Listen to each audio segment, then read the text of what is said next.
ですか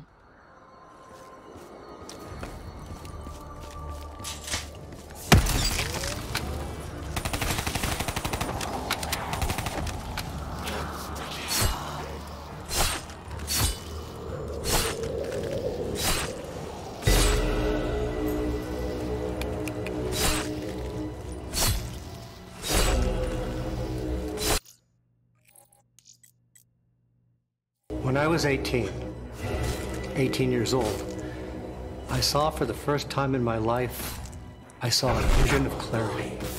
I saw a comic strip, a 3-panel comic strip that, though simple as it seemed, changed me, changed my being, changed who I am, made me who I am, enlightened me.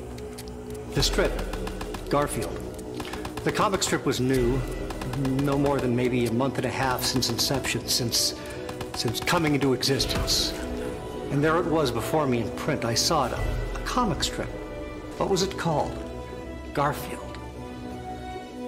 The story here is of a man, a plain man. He is John, but he is more than that.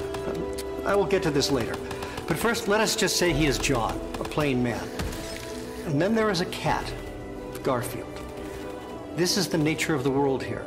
When I see the world, the politics, the future, the satellites in space, and the people who put them there, you can look at everything as a man and a cat. Two beings in harmony and at war.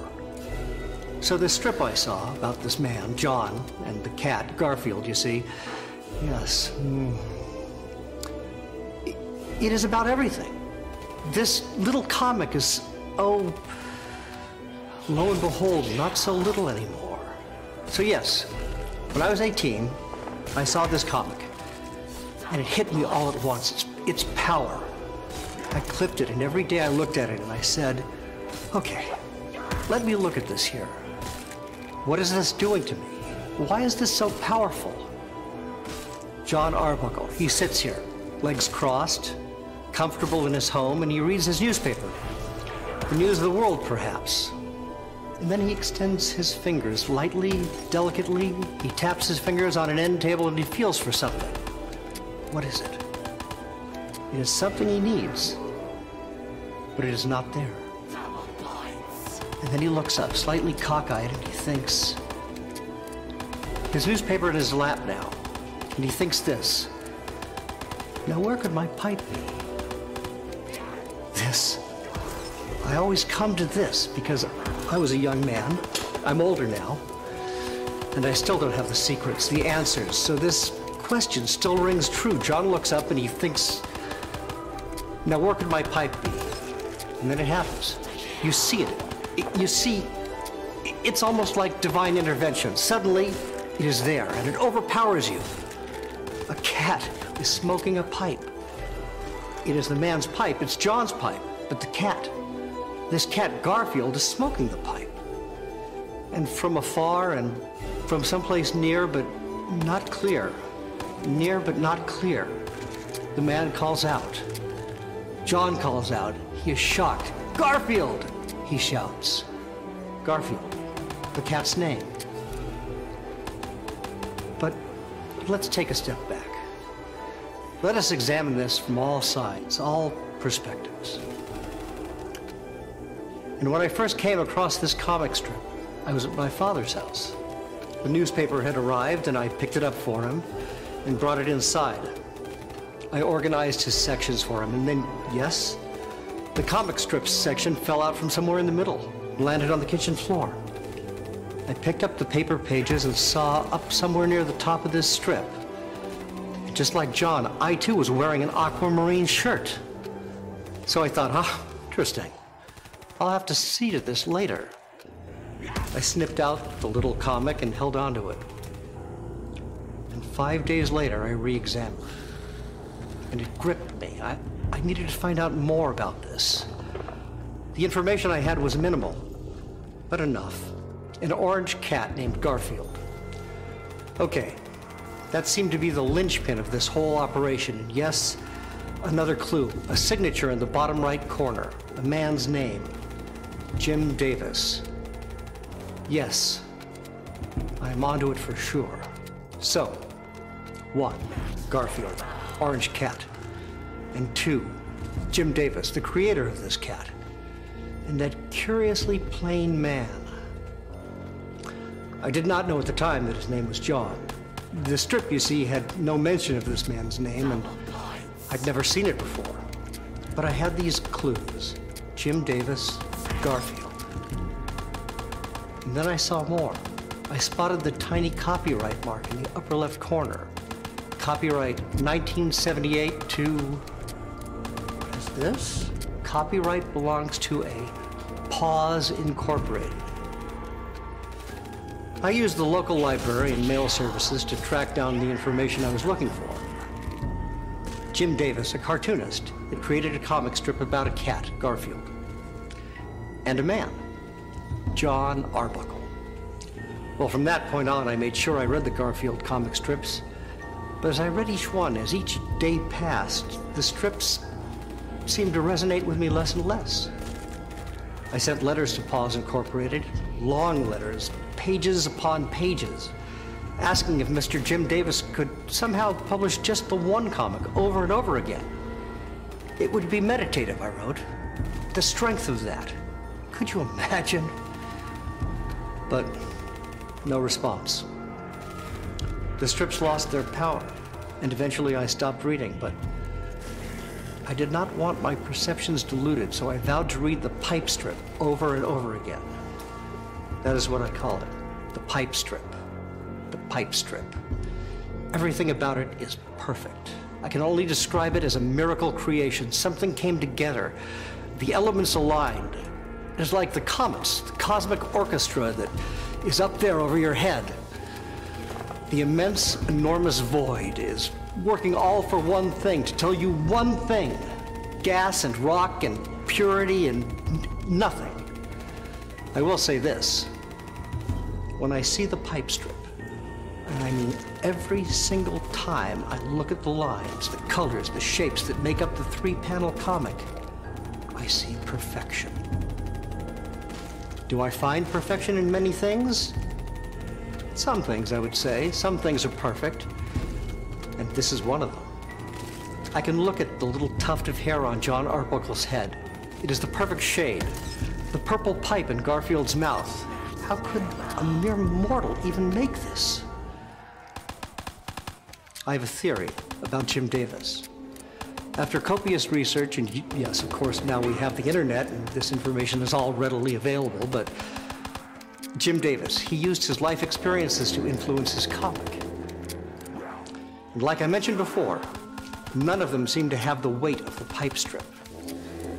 But you have to wonder about the man who is able to even just once create the perfect form, a literally flawless execution of art, brilliance. Just isn't a word. I think there's a spiritual element at work. I've seen my share of bad times, and when you have something, well, it's just emotions and neurons in your brain, but something tells you that it's the truth. Truth's radiant light. Garfield the cat? Neurons in my brain. It's harmony, you see. John and Garfield. It's truly harmony, like a continuous, looping, everlasting harmony. The lavender chair, the brown end table, the salmon-colored wall, the forest green carpet, and Garfield is hunched, perched, perhaps with the pipe stuck firmly between his jowls. His tail curls around. It's more than shapes, too, because Okay, stay with me. I've done this experiment several times. You take the strip. You trace only the basic elements. You can do anything. You can simplify the shapes down to just blobs, just outlines, but it still makes sense. You can replace the blobs with magazine cutouts of other things. Replace John Arbuckle with a car parked in a driveway sideways. Cut that out of a magazine, stick it in. Replace him there in the second panel with a food processor. Okay. And then we put a picture of the planet in the third panel over Garfield. It still works.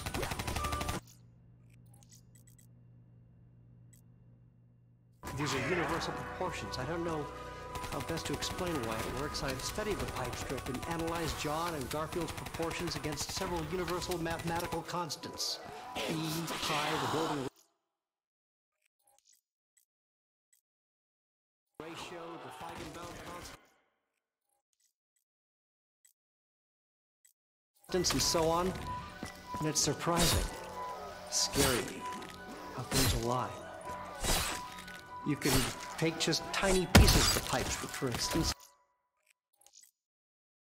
Take John's elbow from the second panel, and take that and project it back over John's entire shape in the second panel, and you'll see a near perfect Fibonacci sequence emerge. It's eerie to me. It makes you wonder if you're in the presence of a deity, if there is some larger hand at work. There's no doubt in my mind that Jim Davis is a smart man. Jim Davis is capable of anything, to me. He is remarkable.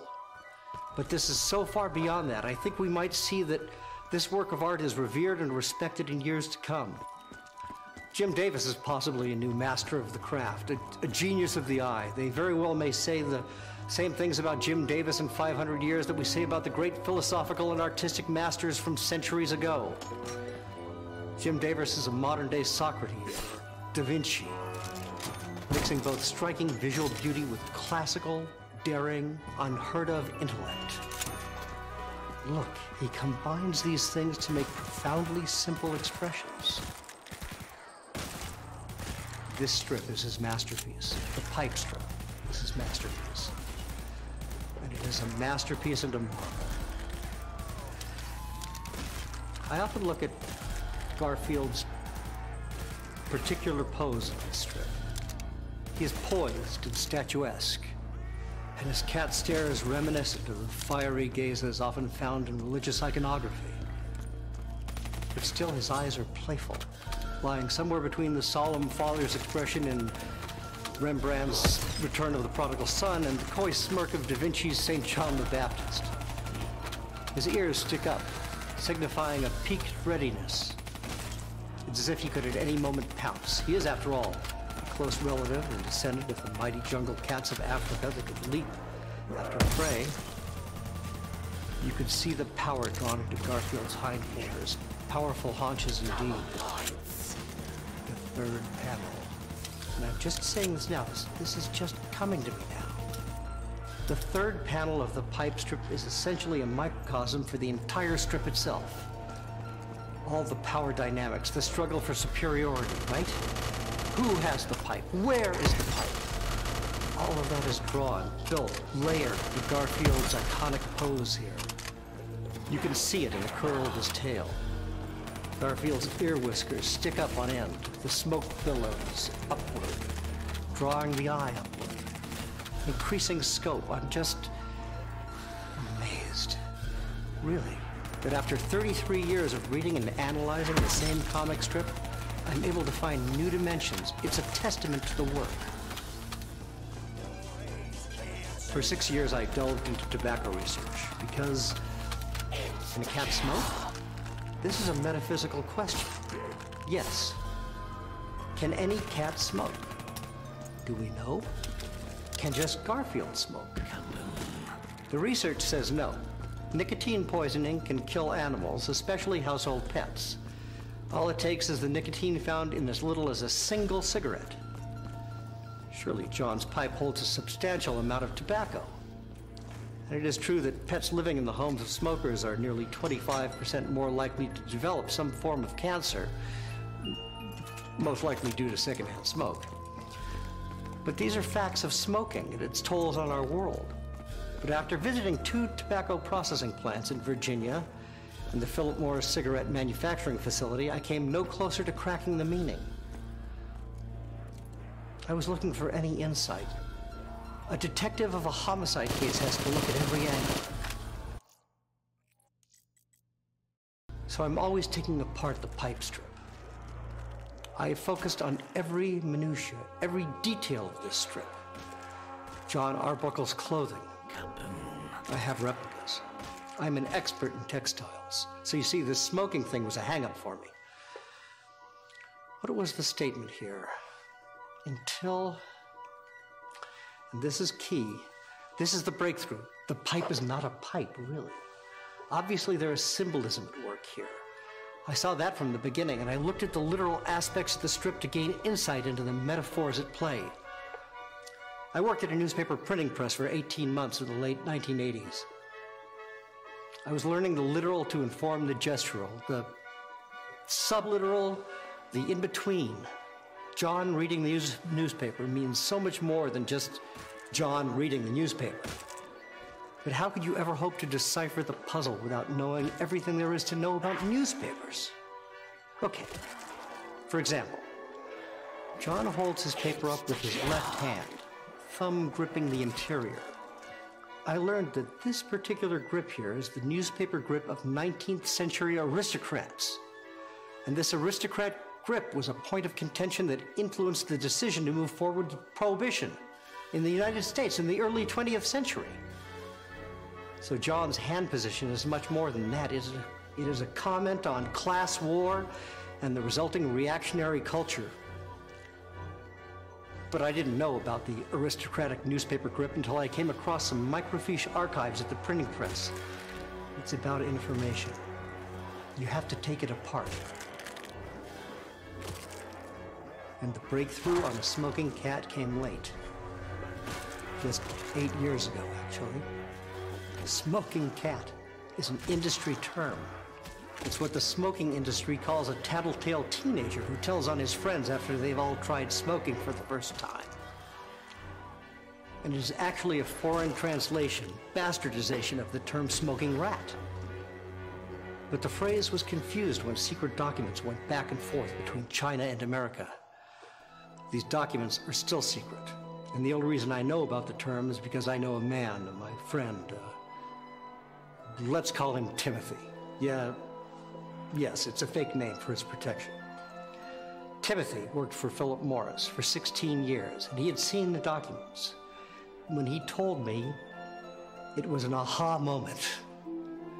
And he said, but how? How could this cartoonist, Jim Davis, know about this obscure term from the mid-70s used exclusively by a few cigarette companies?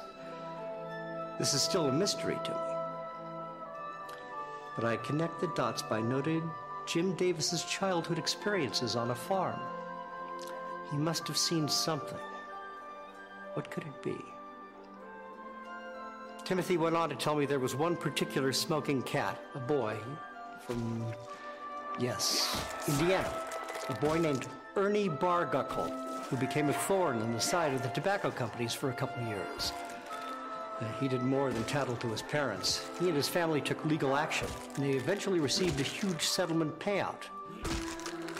But that name is too similar. Ernie Barguckle. John Arbuckle.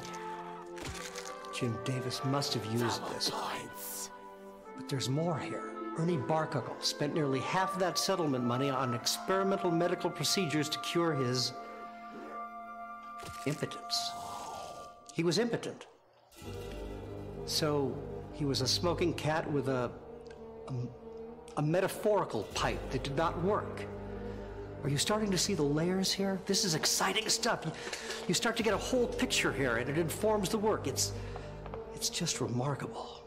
Jim Davis took these raw ideas, these pieces, and he transformed them into smart social commentary that is also ravishingly beautiful.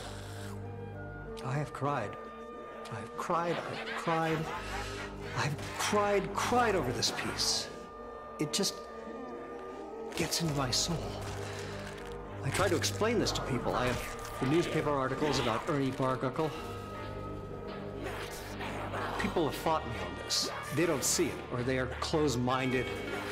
How can a comic strip about a cat smoking a pipe mean any more than that? But it is more. And when I feel spiritual or start to think existentially, I still see this comic. Here is something from 1981 that I wrote in thinking about the implications of this trip. This is just an excerpt here.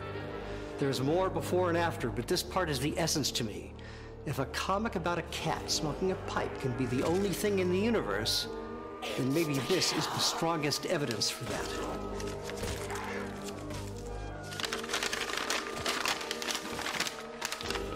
Many of you say, "Oh, but I am not blind. I have never been blind." But when you truly see, you will understand just how truly blind you once were to even think it right to say you were not blind. What does a blind man see? Blackness, darkness, blankness, black darkness, dark blankness, the absence of things, quite literally no thing, no things, nothing, nothings. So you see nothing, and I bring you into the light. A cat has your pipe. You've been blind, do you understand this? The cat has your pipe. You can't fully immerse yourself. You don't have the light. You don't have the radiance, the radical light, the radically radiant light of truth and truth's belonging love and nature of light and loving truthful radiance. So don't be bold and make bold statements. I know of you. The cat has your pipe. The cat has your pipe. Remember that. That writing, well, it's kind of rough. Kind of an early 80s feel. And I see that, but I'm still proud of it. Sometimes I imagine that it is the editorial column in the newspaper John Arbuckle is reading. It's an exercise in recursion. It's like a vortex opens up. It's like you hold two mirrors up to each other. One is reality and the other is a cartoon strip. Let's see here. Oh yes, I must bring this up because I think surely Jim Davis is again speaking on multiple levels by including the details set before us in the comic. Notice the glimpse of John Arbuckle's foot in the first panel. The size of the shoe would indicate that maybe the man just has small feet. But a deeper investigation takes us to the foot-binding rituals of certain Asian cultures.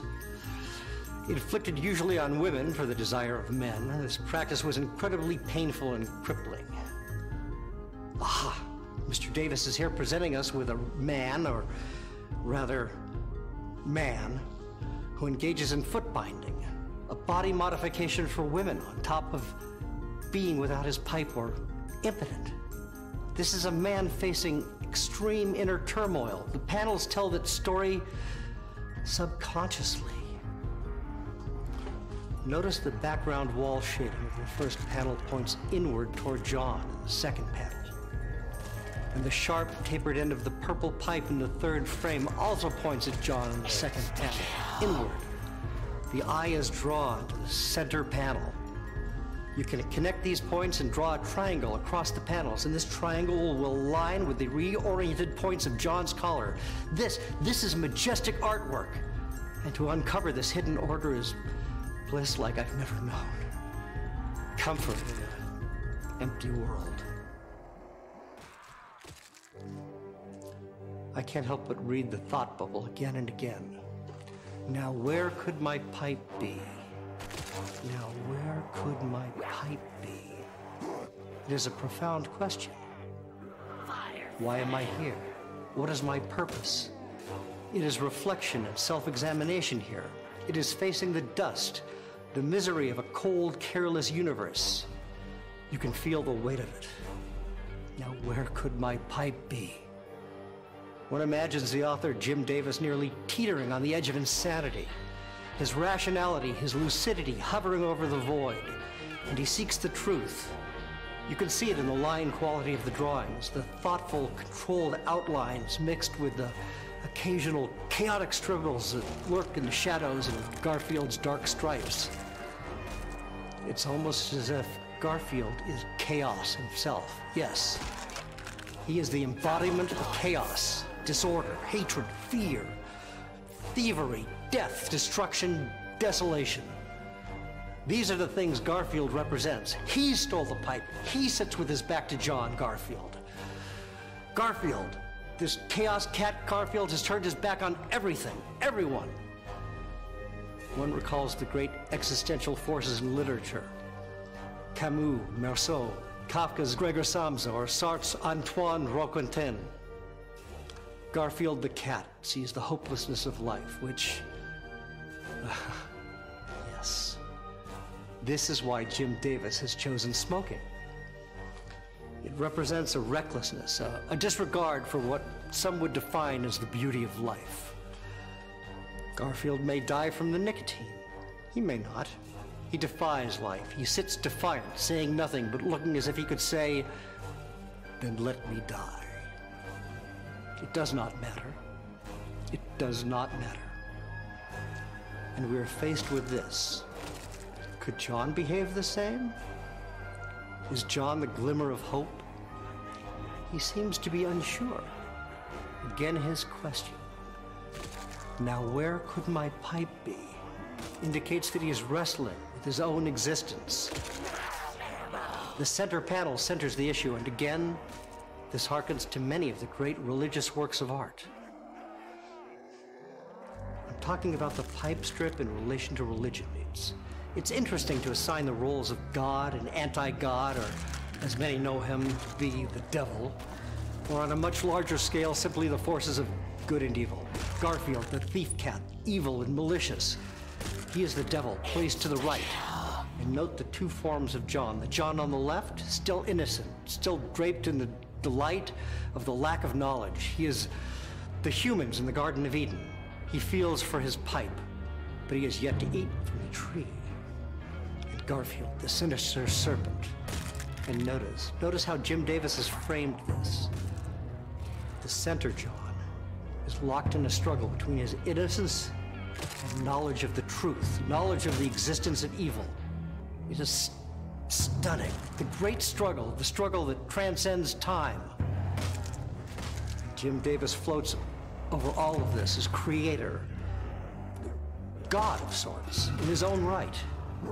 And he presents this cautionary message to us all. It is as if he is speaking from high, and he is saying unto our awaiting ears, "Where will you be when the cat reveals himself?"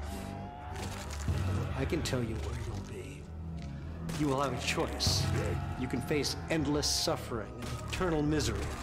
You can be forced and beaten down with barbarians who claw at each other just for a view of salvation. They'll tear your eyeballs out and rip your gizzards from end to end.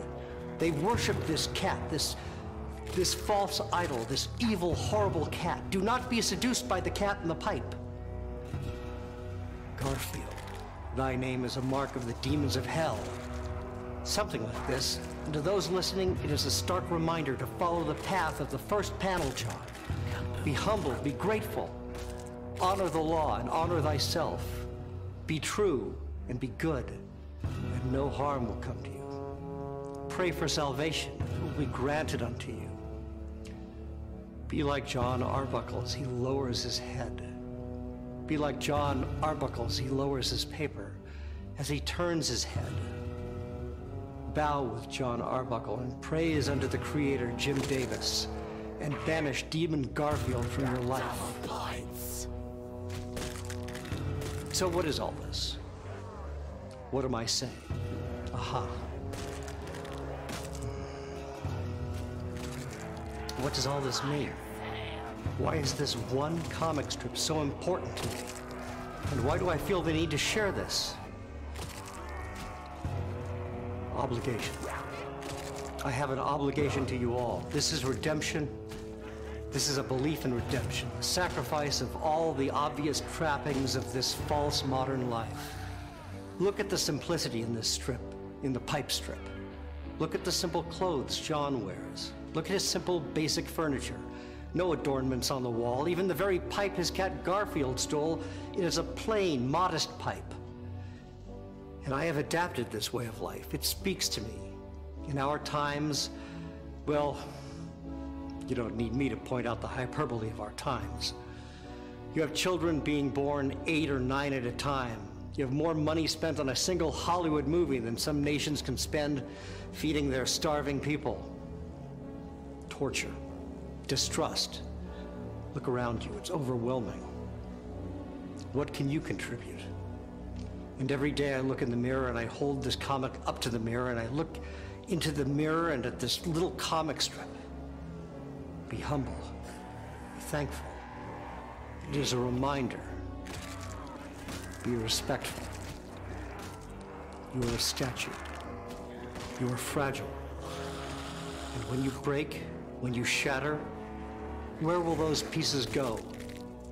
Ask, ask, ask, ask this question. Will you ask? Humankind is only as great as you.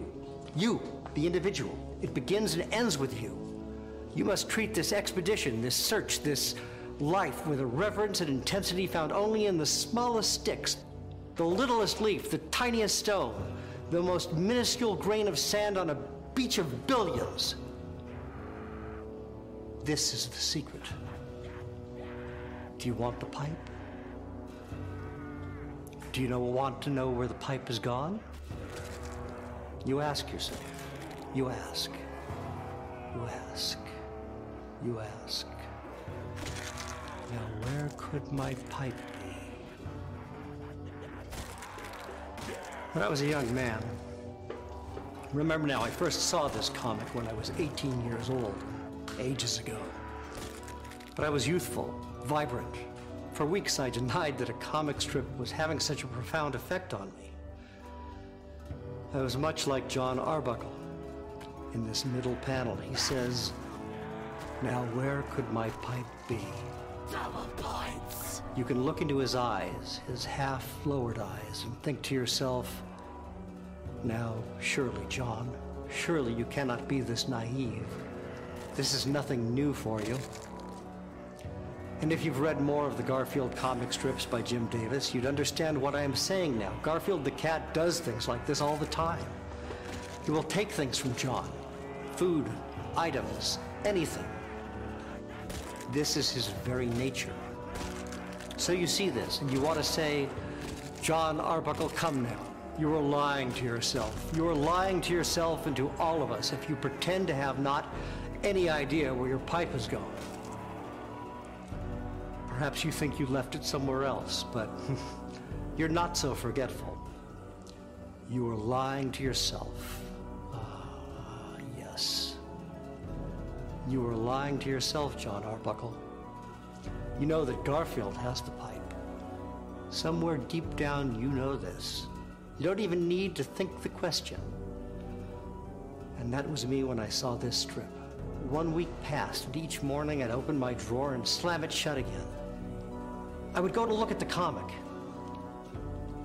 but I'd pause and think, oh no, I don't need this comic. I don't need to look at it. But there I was, lying to myself.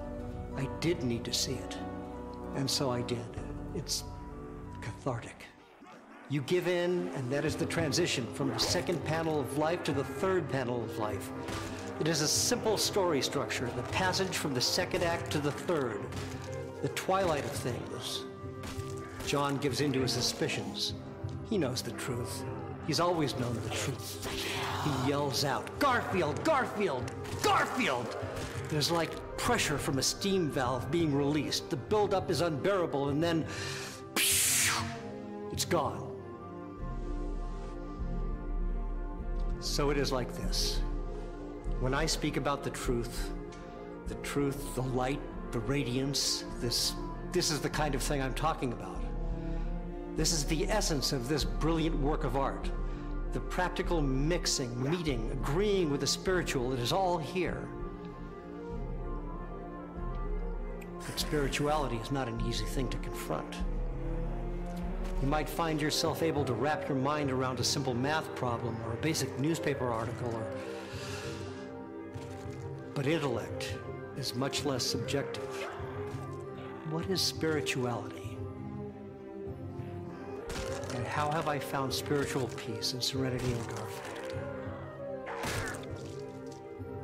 A long time ago, after I encountered the pipe strip, I spent some time, as I mentioned before, soul searching. When something impacts you or alters your very perception so greatly, there is a long period of confusion and recovery time. It's as if you don't know who you are, and that can be a very scary prospect, especially if you thought you had a good grasp on that sort of thing. Imagine if Jim Davis did not know who he was. Would he be capable of shaping the cultural landscape as he's done? No, of course he wouldn't. And how about his characters? John. What if Jim Davis suddenly woke up and didn't know who John was? What if he couldn't make the informed decisions to accurately depict Garfield's personality because he could no longer specify or demarcate the boundaries of Garfield's behavior? What kind of comic would that be? You see? So draw the parallel. I saw this comic, and yes, I was disoriented. And if I didn't reconcile this issue with myself, what kind of person would I be? Undoubtedly dire circumstances, but remember, this was not a math problem. This was not an article. This was not something I could just figure out. And as skeptical as I was, I realized that faith and spirituality were avenues that required exploring. At first, I tried long nights reading Garfield by candlelight, aromatic meditation settings while thinking of Garfield, but nothing snapped. Nothing clicked. I still felt lost. But I kept it up. I hired a shaman and a young personal yogi Sikh guru, Avram Dav Singh Sahib. I pushed and pushed, determined to find myself. And then a miracle happened. Upon retrieving my morning paper to clip the Garfield comic, I noticed a young girl selling lemonade 2 houses down. She sat occupied at her stand. She had no customers in sight, so I approached and saw that she was coloring. I looked at her drawing. 3 rectangular boxes, a man in a blue shirt, an orange cat. I knew what this was. Even in her crude scribbles, I knew exactly what this was. She was drawing a Garfield comic. I looked at her words and I saw that in her strip, John asked Garfield to retrieve a newspaper. Funny, since I've done just that for myself.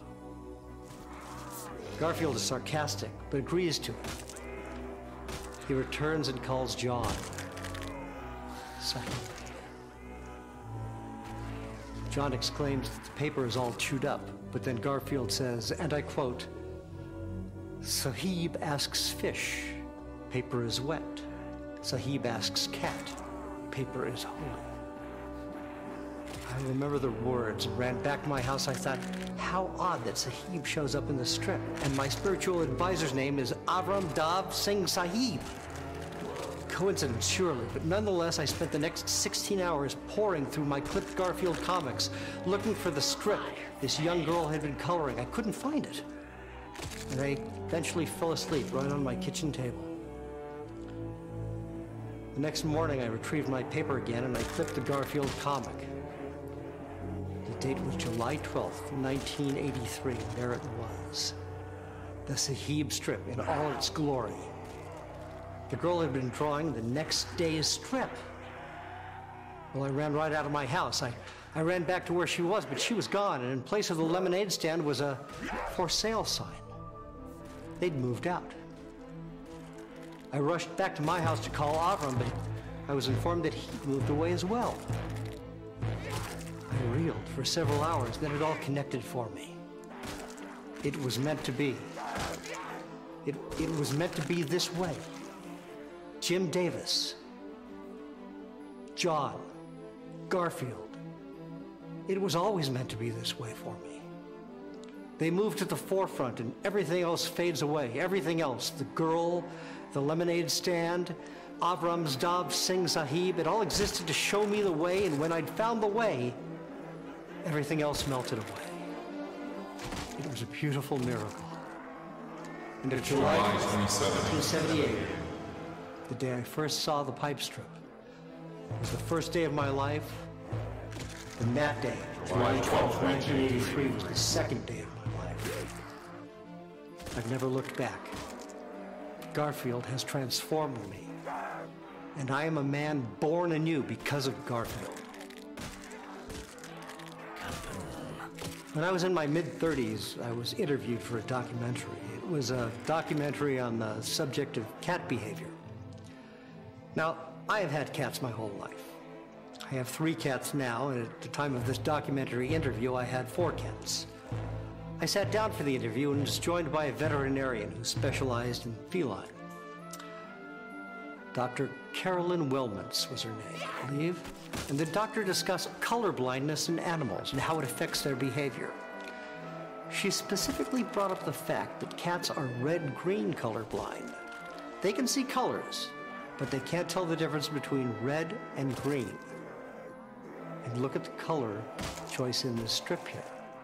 Garfield sits on a green floor behind a pinkish-red wall. I heard this and I immediately pulled a copy of the comic from my wallet to show to the doctor.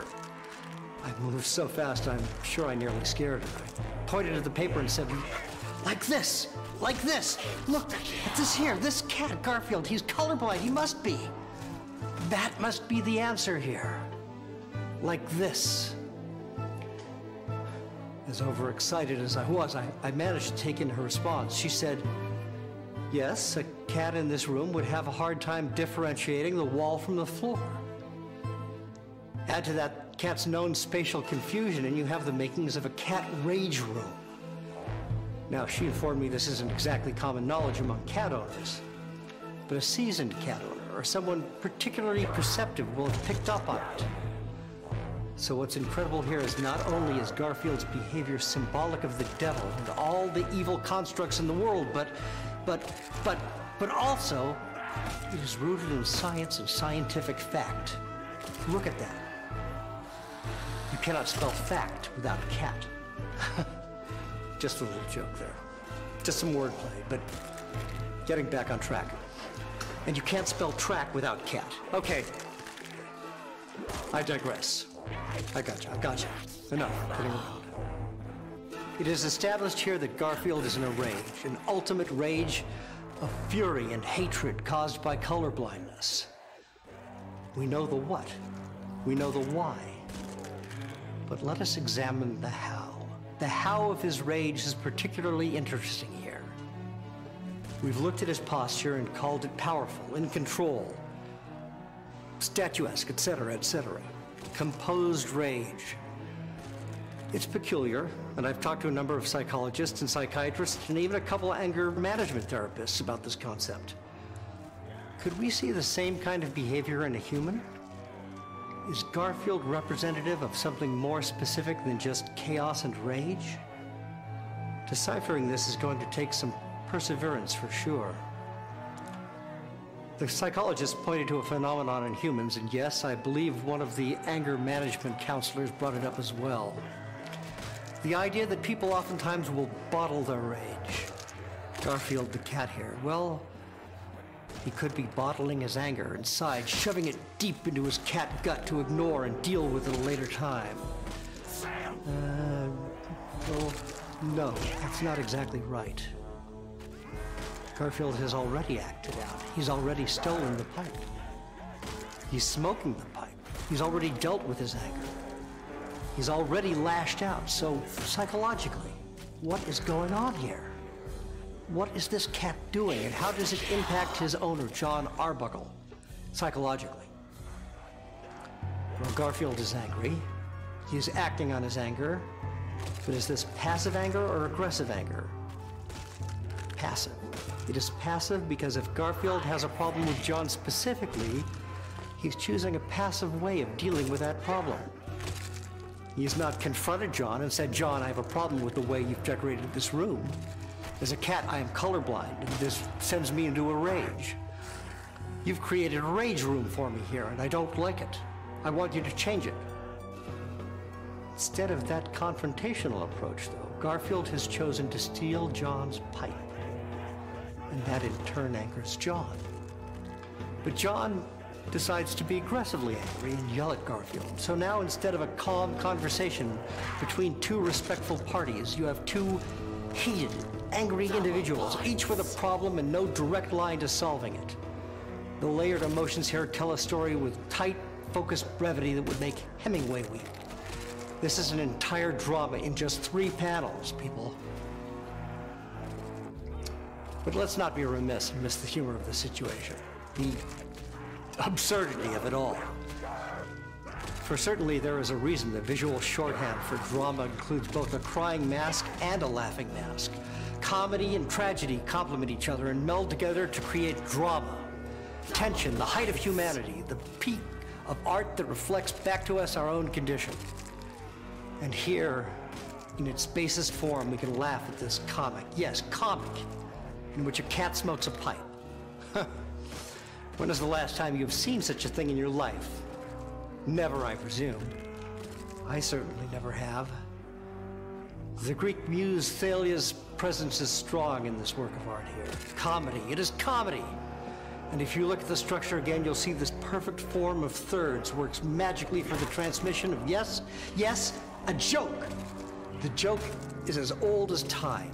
Even cavemen told jokes. And the joke here is that John has lost his pipe. Well, he thinks he has. But lo and behold, it is the cat Garfield who has the pipe. Surprise, surprise, the cat is smoking. Again, the transition from setup to punchline takes place between the second and third panels. But make no mistake, the comic is more than just a comic. Yes, it is funny, of course it is. It is operating at the height of sophisticated humor on par with any of Shakespeare's piercing wit. On the one hand, Garfield the comic with John the man, humor is art. The other hand, Garfield comic with John the man, stirring, no, riveting, drama. As with everything, it is tension and release, tension and release, a cycle. I keep returning to this idea because it is so omnipresent. Yes, you could, and yes, I have done this on more than one occasion. You could print this comic strip on a giant piece of paper. The dimensions would be something like 34 inches by 11 inches. Now tape the ends together with the comic facing inward. Stick your head in the middle of this Garfield comic loop and read. Start at the first panel. John is reading the newspaper. He feels for something on the end table. Second panel, he sets the newspaper down. Something is not right. Now, where could my pipe be, he thinks. And then the payoff. The third panel. Garfield has John's pipe and is smoking it. But the paper is in a loop around your head so that you can see that once again John is in his seat reading the paper. And so on and so on. You could literally read the comic strip for eternity. I've spent many a relaxing Sunday afternoon reading this strip over and over. I'm reminded of the Portuguese death carvings, which always begin and end with the same scrawled image. So this idea of repetition, and the beginning being the end, and the end being the beginning, it's not new. It is an ageless tradition among the best storytellers humanity has ever offered. And I'm not wrong to include cartoonist Jim Davis in that exalted set for this particular strip alone. I'm not foolish enough to deny that great art is subjective, divisive even, and that some people see this Garfield comic and shrug with no real reaction. But I will say that I believe everyone in the world should see it. At the very least, see it. You should all see it. Read it. Spend some time with it. Spend an hour reading it. What's an hour? Yes, you could watch some television program. You could play some fast-paced video games or computer games. Yes, you could do all those things. But it's just an hour. And if you give this strip a chance, if you look into John Arbuckle's eyes, if you look into John Arbuckle's soul, you might find that you'll really be looking into your own soul. It's self-discovery. That is what I'm talking about here. You have the opportunity, the possibility. It could change you. Don't be afraid. You know, just last week I was eating lunch near the municipal court, like I do every Thursday, and there was a plumbing van parked out in front, and a man, a plumber, would step out from the court and retrieve something from his van every so often. A few times this happened. I thought nothing of it, just a plumber doing some work at the municipal court. But then he came out and looked through his van, and it was clear. He couldn't find something. I noticed and thought, well, that's sort of similar to the Garfield comic in a way. Someone looks for something, can't find it. But yes, that probably happens billions of times a day around the world. But then this plumber put his hands on his hips. Then he scratched his head and he said aloud, "Now where could my pipe wrench be?" Well, at this, I leaped off the bench. Sandwich still in hand, and I rushed over. I shouted, "What was that you said?" He looked at me and said, "What?" "I can't find my pipe wrench." And I said, No, say it like how you just said it." He scratched his head and repeated, "Now where could my pipe wrench be?" I slapped him on the back and said, "Garfield!" He looked so confused, so I said it again. Then I said, "Your orange cat took it." I laughed and laughed. And he smiled and went back into the courtroom. I walked away knowing that the plumber and I, two complete strangers, bonded over this Garfield comic. You see, life imitates art and becomes a common ground. I have a feeling that if I see this plumber again, we'll be sharing stories like two old friends, because we've been united by art. We have a common love for Jim Davis and his characters, his writings, the humor, the drama, that rascal Garfield the cat. Oh, and by the way, if you're wondering what I was having for lunch that day, it was a ham sandwich with an apple and potato chips in a bag. I had a soda as well. I think it's important to view the pipe strip in philosophical terms. We've touched briefly on the notion of existentialism. That theme is very prevalent in the strip. Garfield is, in fact, a modern existential anti-hero. But if Garfield embodies the bewilderment in a meaningless life, what is John? What are the telltale signs that informs John's philosophical standpoint, his approach, what style of thinking he represents? John is depicted as being grounded in the material world, a world of things. He is surrounded by objects, and he touches these objects. He interacts with them. The newspaper, the end table, the chair, his clothes, all these physical things make up John's world. In some sense, even his cat Garfield is an object to him, a thing. The first ideology that comes to mind when thinking of objects in the tangible world is pragmatism. Is John Arbuckle a pragmatist?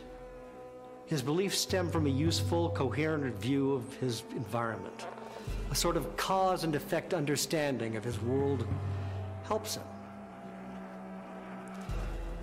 A, deduce that his pipe is missing, and B, catch his cat Garfield using the pipe. This kind of empirical and logical thinking lends credence to the idea that John is indeed a pragmatist. Although it is hard to entirely ignore the rest of the Garfield comic canon. While Garfield is consistently anarchic and embraces the chaos and absurdity of life, John Arbuckle exhibits an erratic, unpredictable mix of philosophical behaviors. At times he is borderline, delusional, an idealist, an almost slap-happy version of Don Quixote. Other moments he is rigid, nearly to the point of being obsessive, somewhat like a structuralist, and certainly has streaks of sarcasm and negativity that might classify him as a skeptic. But isn't there some universal truth in this approach? How can any one man, how can John Arbuckle be just one thing? How can any of us be just one thing? We're an amalgamation of ideas and emotions, conducts and functions, thoughts and feelings. John Arbuckle may very well inhabit tenets of nearly every major philosophical tract known to man. We all might. Characters are reduced to make them recognizable, definable. A story needs a good guy, a story needs a bad guy. But rarely is one person defined in such black and white terms. Even Garfield, with all his bad behavior, Machiavellian motivation, and general ne'er-do-well attitude, can be kind and thoughtful. You just have to find out near straight. Speaking philosophically about the entire Garfield franchise, it's an incredibly accurate depiction of life. Its bold lines and bright colors are merely a facade, a red herring, a lie. This cartoon is not a cartoon at all. It is not caricature. It is not caricature despite adopting caricature as its visual style and tone. But I don't really like to speak in broad, sweeping generalizations about Garfield. The comic has been running for over 30 years, and to try and boil that all down is just, well, it's impossible. I think the only way, and any historian worth his salt will agree with me, is to look at individual moments, isolated instances, single comic strips. Can I discuss this one strip in the context of the entire run of Garfield? Yes, I do that just as a film historian might analyze one movie in relation to the history of all movies, or a war enthusiast might look at a single battle's impact on an entire war. The pipe strip is just an instance in the lives of John Garfield. Perhaps John is not a pragmatist at all. Let's look at this again. Maybe John is exhibiting the traits of a rationalist thinker. His question, "Now where could my pipe be?" is a clue that his thought process stems from the early rationalist questions posed by René Descartes. The well-known quote, "I think, therefore I am," attributed to Descartes is applicable. Another close look at the strip and we see that Jim Davis chose to draw John thinking his question. "Now where could my pipe be?" John does not speak this question aloud. So Jim Davis is also exploring the mind-body duality. John's question operates on the level of a literal question, but it also examines the nature of reality. Jim Davis's epistemological approach tells us something about the human condition. John's thoughts remain the focal point of this strip. The comic is quite literally centered around his thought. Now where could my pipe be? This is his reality. This is where cognition and the power and function of the mind take over. As Plato believed, the body is just a shell for John Arbuckle. Yes, he can use his physical body to read his paper or cross his legs, but these inputs of touch, sight, hearing, etc., these senses are the triggers of the mind. As we see here, the mind is something greater. It is the originator of ideas, and ideas are forever, immortal. Immortality through thought, a major theme in literature and philosophy. And isn't that what Mr. Jim Davis himself has achieved? Will he live forever? The universe will continue to spread and spread outward, and entropy will turn a chaotic infinity into a homogeneous, controlled system. This will take billions of years, and in that time, humans will push technology to heights we can't imagine. We'll explore and inhabit space and occupy more and more of the universe, just as time allowed our ancestors to multiply in numbers and populate more and more of the earth. And as the specific people come and go, their physical bodies will be born and grow and die, but their thoughts will remain. And Jim Davis's comics, his glorious Garfield comics, are recorded ideas of his that will still be here. Even when the Earth is no longer inhabitable, and humanity has long since moved away to bigger planets, they'll carry with them a record we all keep. Mark my words, and look at what we've started. What is the internet? What is the online world if not a record? Never-ending feed of ideas, immortal ideas, forever placed in the ether of dualism. What is an idea? And where does it live? And how does it manifest itself? Can it live forever? And will it live forever outside of these physical husks of ours, our bodies? And John Arbuckle and Garfield started merely as thoughts. And they've become so much more. That old cliche rings true. They've taken on a life of their own. And life may not be what we think. Life brings to mind. Beating heart, breathing lungs, blinking eyes. But the real life is in our imaginations. And who better embodies the definition of imagination if not a simple man, a cartoonist who puts his ideas to paper so they may live on, that our children, and our children's children, and their children's children's children can access the wealth of ideas that have accumulated thus far. They will plug themselves into an information grid and they will have access. They will read every Garfield comic. 80,000 years from now, a child will see simple John Arbuckle reading a newspaper. He will feel around for something, but that something is not there. He will lift his head and think, now where could my pipe be? And Garfield will be smoking a pipe. And John will yell, Garfield! And what then? 80,000 years from now? The child reading this comic will smile. And that smile will transcend space and time and the physical limitations of this existence, whatever it may be. However many dimensions exist, there will always be Garfield. There will always be its creator, Jim Davis.